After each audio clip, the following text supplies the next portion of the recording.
Whoa, whoa, whoa. Right here, you can bypass the firewall and shoot straight into the mainframe if you'll click there. That's literally not a thing, John. It's video. You're making me look stupid. I don't know your hackery ways. So, I don't understand any of this. So cut it out. None of it. Well, I wanted to feel important. It's my. Oh. They want. So let's try that again. Okay. All right. Firewall. Okay, ready? Got it. And yes. it says blow past the firewall, and you'll shoot straight into the mainframe, and Gotcha. And then Control Delete. I'm gonna inject a rabbit virus That's what I. into the Gibson. In the Gibson. Yeah. Of course. You're a wizard. What is this?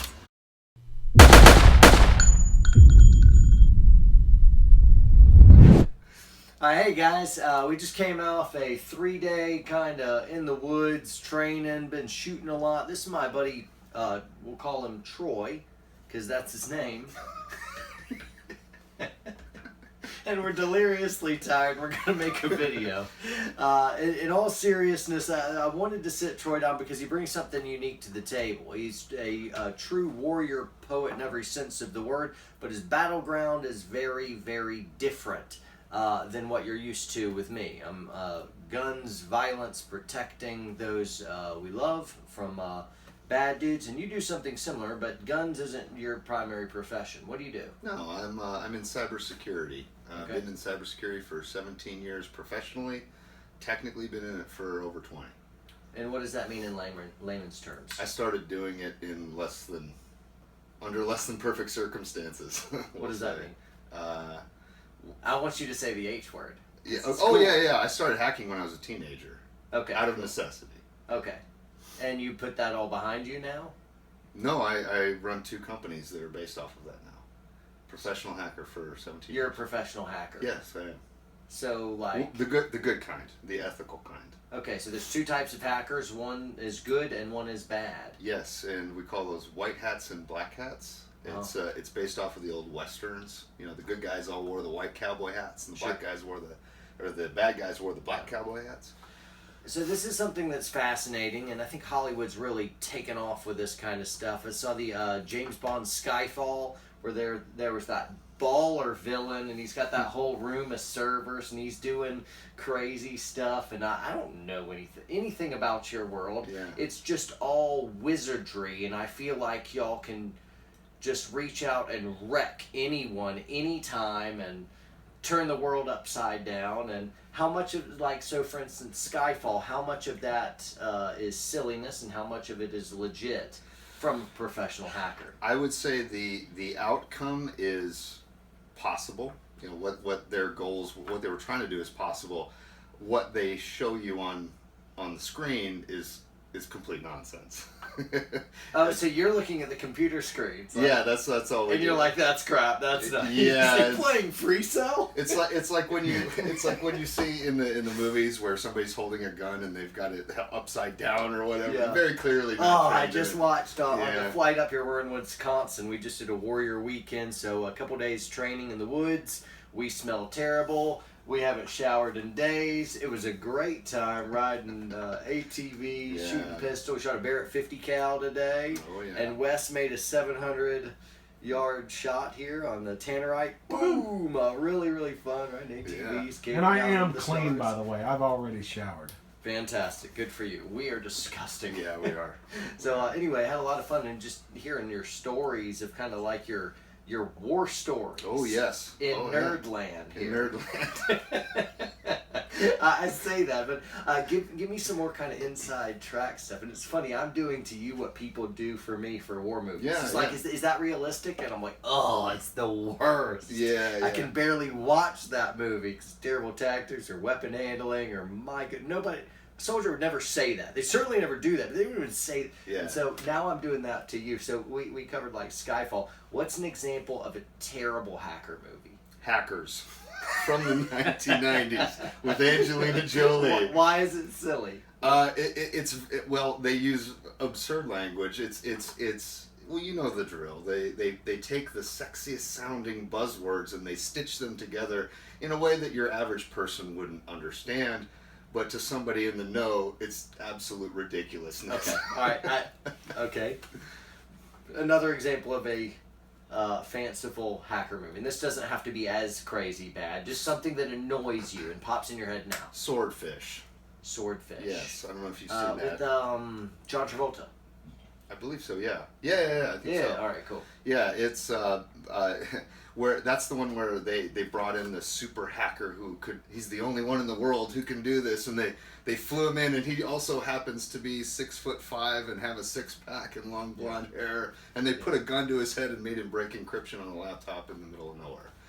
Yeah. Doesn't work like that. No, it doesn't. No. Okay. Cool. But that's what I tell everybody, Yeah. so I sound cool. Do you think you sound cool? Because you I are know professional hacker is kind of like a professional nerd. No, it's Please don't kill me. So what no, if, that's what very if, true. What if It's I very true. really ticked you off? I'm like, I don't like your face, Troy. You're a punk, and I'm out. And that just killed you. You were just ticked off at me. Yeah. And you're like, oh, okay, good. And you turn around to your command center here. Is that what you call it? Command center? I just call it my desk. What could you do to me? And guaranteed not get caught. And guaranteed, well, I could kill you. Okay. Seriously. It just seems kind of like a really aggressive response to shaking. I'm way too tired to do that now, so don't worry, you're safe. I might kill you too. I might just ruin your life. Okay, but like, what do you mean? You type in a code and all of a sudden I die? How does that work? Well, so if you ever heard of the Internet of Things? The idea of the Internet of Things, where everything is connected to the Internet. I mean, your thermostats in your house, all these different things, they're connected to the Internet. Every one of those devices is vulnerable to an attacker or to a hacker. Even your smartphone, especially your smartphone. And if you think about how much of your life is in a smartphone, now imagine if I could control everything on your smartphone. How terrifying that is. Every picture you have, every bank account that you access, every text message that you chat with, everything. I can control all of that, and I can do it from my phone without you ever even knowing it. Wow. So I have my phone, and you have my telephone number. Yes. You have to have my phone number. Yep. And having that, could you take my phone from me? Yes, I could. You could literally just take it over. Would I know you did it? No, you wouldn't. Would you be able to look at my through my camera without me knowing the camera was on? Would you be able to listen to me even if I didn't make a phone call? I would be able to measure the length of your legs. And you can do that Yes, now. I can. Yes. You suck, man. That's terrifying. Well, I mean, I can do a lot worse than that. I mean, you think That's measuring amazing. your legs is a bad day? Yeah.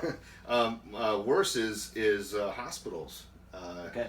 You know, it's medical devices. Insulin pumps now are being controlled with smartphones, and they have web services that they access over the internet. It's basically sort of a website for machines. Okay. That can be interrupted. That traffic can be intercepted. Imagine being a patient in a hospital. They have machines that mix medications. We can break into those. We've done it before.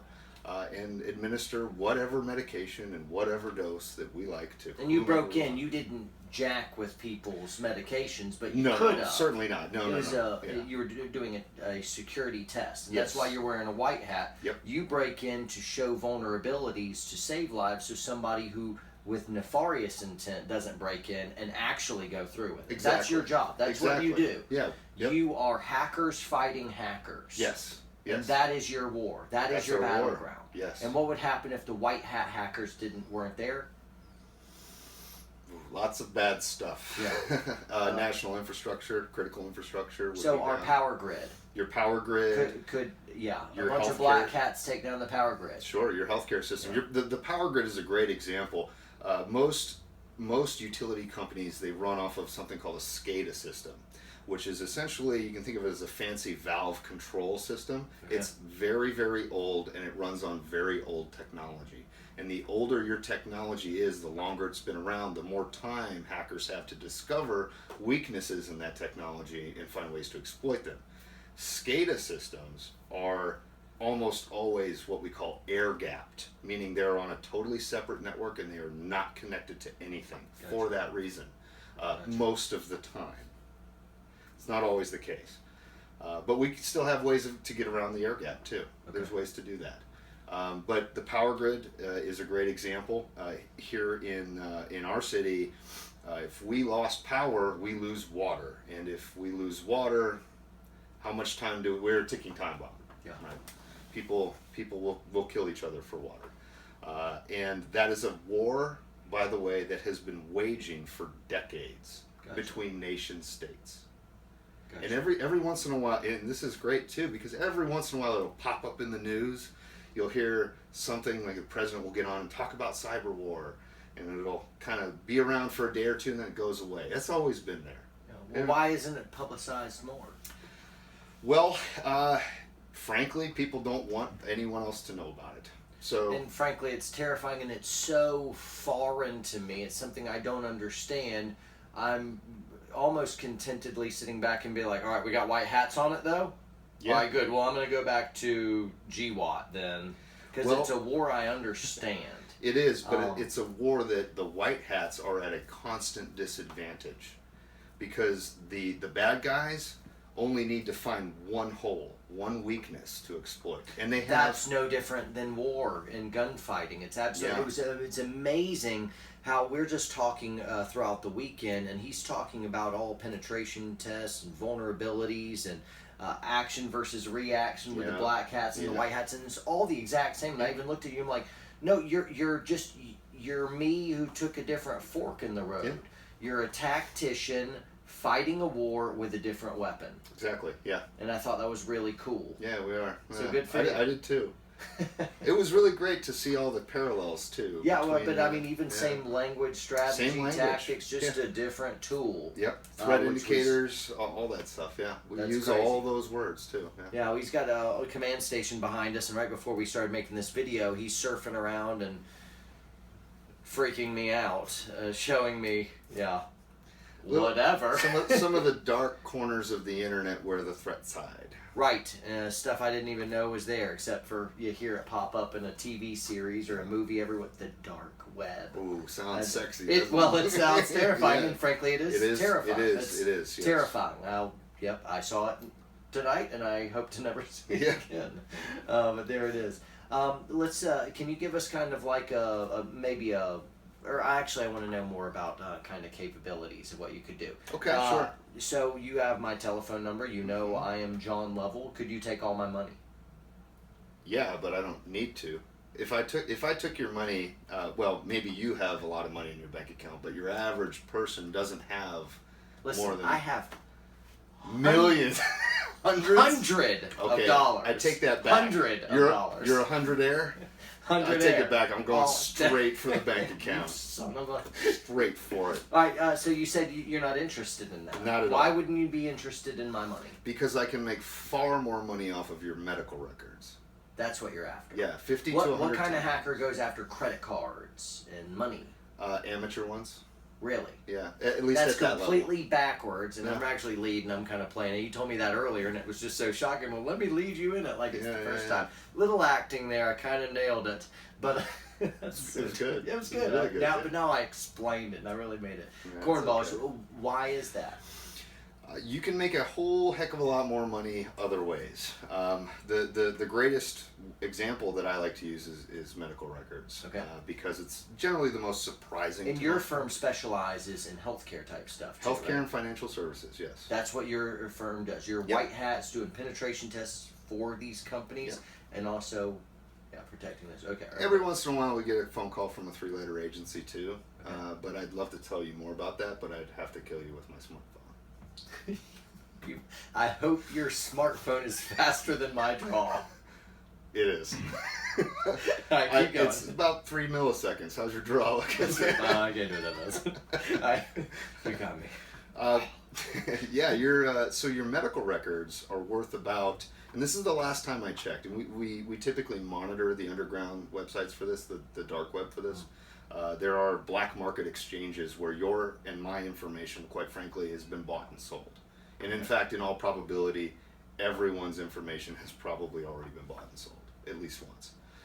But your medical records command a price of about 50 to 100 times what your bank account number is worth. And that's usually pretty striking, right? What you'd think, why is that? How in the world, how could they monetize that? That's a great question. In fact, precisely that reason, they can monetize it in many different ways. So everything from Medicare fraud, which is the most popular, I can make tens of thousands of dollars by submitting false claims, setting up a fake provider, submitting false claims, and by the time anybody was the wiser, I'm a very wealthy Mexican. Gotcha. Yeah. Right? Yeah. Do you fear giving? What if a bad guy's watching and all of a sudden he's taking notes? I'm like, ooh, I'm gonna go into. Bring it on. No, I don't fear that at all. Why not? Because I'm insured. Okay, cool. Yeah. Of like how if all of a sudden I'm like, ooh, that sounds like it's got a lot of money. Let me turn around and try to get into the same thing. You could. You will spend a lifetime developing the skill set. So to be able to pull off what you're talking about, it would take a brilliant mind, a lifetime of work, and your likelihood of getting caught as you're growing and making mistakes goes through the roof. Yes. And that's why you said bring it on. Yes. Okay. Yeah. And I know most of those guys anyway, so. Okay, so y'all have like cookouts and barbecue hacker meetings? It's sort of like, when the gangsters get together with the police and try to negotiate a ceasefire, and it never works. That's basically what it's like. What's your average hacker look like? They look like us. They look like me. You would never see them. They tend to be slim in stature, generally speaking. They don't exercise a lot because they tend to spend a lot of time around monitors in front of PCs and laptops. But your Hollywood hacker with the teenager with really bad hygiene. I just pictured Jurassic Park, the first one. Yeah. Newman, who was. Well, actually, I've seen a few Newmans in my day, but most of them actually look kind of like you, John. I mean. That good looking. Yes, we are very striking. It's almost supernatural. That's what I was gonna say. Just stole it out of my mouth. Yeah. All right. So what can? What about privacy on the internet and my phone? There's. What do you mean? There's no privacy? Virtually everything you do is tracked. The big data algorithms that we have now, and the information that we can glean off of simple things like how frequently you buy stuff at Target, is astonishing. In fact, there's my favorite case of this, my favorite example of this is a story of a teenage girl. She was 16 years old, I believe it was 16 years old, and she had her parents' Target credit card, and she would go to Target and she would buy toothpaste or I don't know, stickers or whatever 16-year-old girls buy. Her spending patterns didn't change from her perspective, but the big data algorithms at Target picked up a pattern that matched that of a pregnant woman.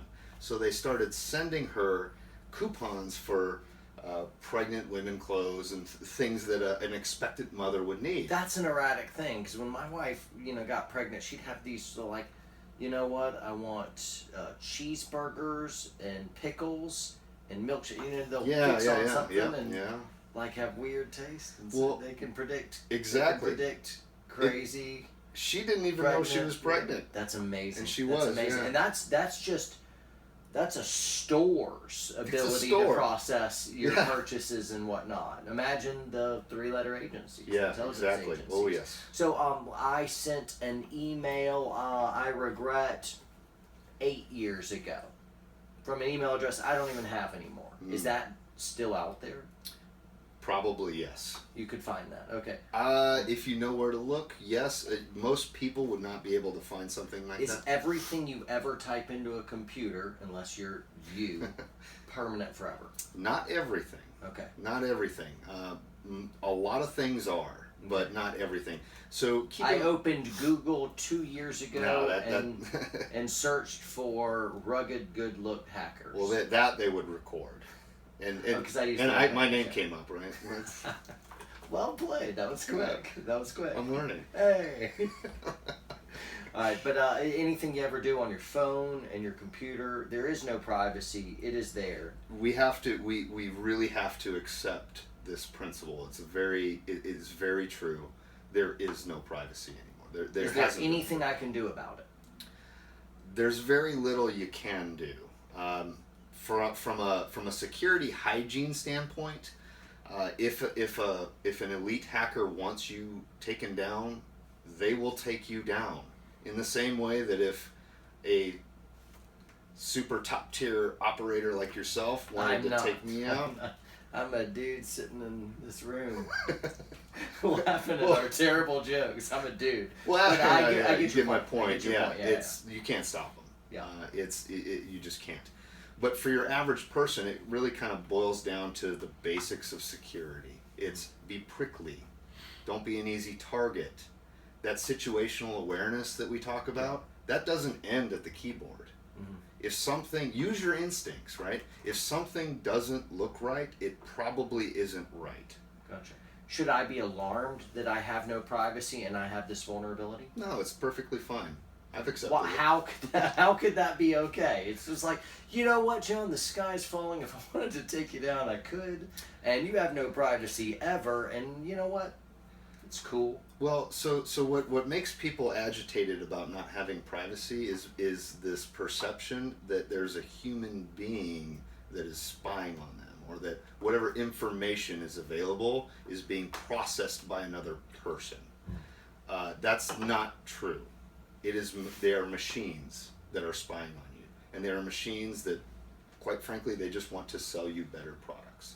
Right, but say, if for whatever reason somebody wanted to take me down, private or any sector, whatever it comes from, someone says John Lovell is a threat, we want to take him down. Yes. They could find anything they wanted, they could do whatever they want, they could plant something that they wanted, they could make Yes. whatever they yes. wanted to. Yes, they could. Pretty much. Yeah. Yep. Yeah. So it's just kind of like, it doesn't matter whether I'm guilty or not. They can fabricate it if they want. They could do anything they wanted. You'd be surprised how much of our world is fabricated today. Awesome. Thanks. Yes. Awesome. Yeah. It's. I'll give you a great example of that too. Is I get asked a lot, how do people make money off of this, and why is this now a financial scheme? Okay. And that kind of dates back to the golden age of hacking, which was in the 90s. That's when we were kids, when we grew up. The That's when golden age of hacking. It was in the 90s, yes. Okay. And that's when the internet came around. This new-fangled thing called the World Wide Web popped up, and Al Gore. Al Gore invented it. Yeah, and AOL and CompuServe and Prodigy. I was very kind. Yes, yes. We're very fortunate to have that man. Keep going. But back then it was different. Most of the people who were involved in that were fairly young. There was a code of ethics, honor among thieves, if you will. If you broke into a company or you broke into somebody's server, you wrote the sysadmin a little note that said what you did, how you did it, and how to fix it. It was just like a little favor to them, because the point was the hack. In fact, the term hacking is not the correct term for that. It's cracking. It's a misused term in the media, but I know you're a term nerd too, so Sure. just a little tidbit for you. I got it now. But eventually these kids grew up, Okay. and they had to pay bills, and they discovered that things like ransomware, which is making a comeback, typically among the lower class of hackers, we call them script kiddies, to earn a few bucks here and there. But the really elite ones, the people that even I don't know about, the people that even the three-letter agencies don't know about, the really good ones that will never be caught and the world will never know they were here, they don't do anything like that. They control markets. And they do that by manipulating data. They will break into a company, they will steal some intellectual property, they will raise investors, they'll get investors from a third world nation typically, to short sell the stock and release the information to their competitor. Stock goes down, you've got millions of dollars of clean money. No laundry necessary. That's how they do it. And you'd be surprised how many of the market fluctuations are caused by that. In fact, these are people, keep in mind, these are people who bulldoze nickels into piles of millions of dollars. So you only need a teeny little dip. As long as you know it's going to happen, Yeah. very wealthy person. Wow. Yeah. I see from time to time comes down, just scanning on the internet machine. Yeah, And it's a series in of the tubes. Google and the series of in the Google machine. Yeah, you can ride them too. Yeah, It's fun. fantastic. Well, Yeah. anyway, just it pops down to 5 things you should do protect your identity online. Yeah. 6 tricks to make sure you have good cybersecurity. Cybersecurity, just general tips for the layman. Sure. What do you say to that? And is there anything I should be adjusting in my normal use of my phone? Home internet, work internet. How should I be living in light of what you're saying? So think of it this way: is every program that you install, every app on your phone, you have to think of that as though you're meeting a new person, a potential threat. Okay. And if you're not skilled enough to be able to pick out the ones that are malicious, you should be very careful. If it's not a reputable source, and for all you Android people, do not download anything that is not from the Android store, and even some of the stuff in the Android app store is pretty bad too. Right. Be careful with email, especially email. If you're in a corporate context, don't touch it. If you see something that looks suspicious, do not touch it.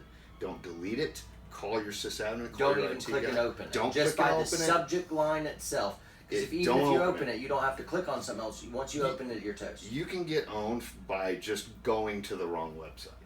You don't even have to download a file anymore. We're far beyond that point. Awesome. It's more point and click for us now, or at least for the bad guys. Okay. All right. Keep going. Use your instincts. Okay. Like we have been instilled with a sense of suspicion. We're very good at picking out subtle anomalies in things. Okay. We notice things. Use those. If something looks off, don't trust it. On a different note, I'm excited to tell you I just am about to inherit $5 million. I have a distant relative in Nairobi. Yeah, it's gone. What? I just got an email. Yeah, So, I just anyway. sent you one. He needed me to pay some travel expenses and some whatever. But it's nothing compared. You know, it's a strange coincidence. I have a distant relative in Nairobi too. Same situation. That's amazing. Mine's in What are the Nigeria. chances? I wonder if they know each other. I don't know. Good news, we're all going to be millionaires soon. Yeah. So. Oh yeah. So well. no more work. Other little things that I should be doing to make sure I'm safe-ish or... There's general security hygiene. People tend to go to random websites. If you get an email from a friend and it's just a link to a website, please don't click it. And you know the URLs, the http:// all that gobbledygook. Read the whole thing. Seriously, read the whole thing. You think you're going to CNN.com when you're really going to cnm.com. Oh. And that's a malicious website. It's a phishing website. And you would go there and it would be an exact mirror of CNN and you would not know that you've been owned. Meanwhile, your machine is now infected and I'm watching everything you do. Waiting for you to log into your bank account. Staring at me through the webcam. Looking at you through the webcam. Could Listen, you do that absolutely. even without turning on? Absolutely, yes. Yes. Okay. Awesome. You're such a punk. I'm a good guy. I'm fighting these jerks. That's awesome. Very good. Anything else? No, I think. Well, you know, one thing I will say about it is, don't be paranoid. Don't let what I say ruin your life. People watching just laughed out loud. I know, because I just scared the ever-living heck out of you. But, it's cool. Yeah, no, don't worry about it. I mean, in general, your average person is not going to be a target. I'll give you an example. I am a much bigger target than you or most of your viewers. I'd be surprised. Well, actually, you'd be surprised how many of us are in the gun community, in the gun culture. Good. But we tend to be higher profile. Sure. Because we're the ones that are fighting them. Yeah. So they're going to take us out before they take out John Lovell. Okay. Until they, find out your skill set and how competent you are. Then they'll be like, this guy can come after me. I don't want to fight. You win. And now, I'm good. Consider this. Now every hacker on the internet knows that you know me. Ugh. Thanks. Sorry, we're done. And please leave me alone. I like everyone. So I am pretty punked out on my own channel. I know it. You like that little flip at the end, right? I know, yeah.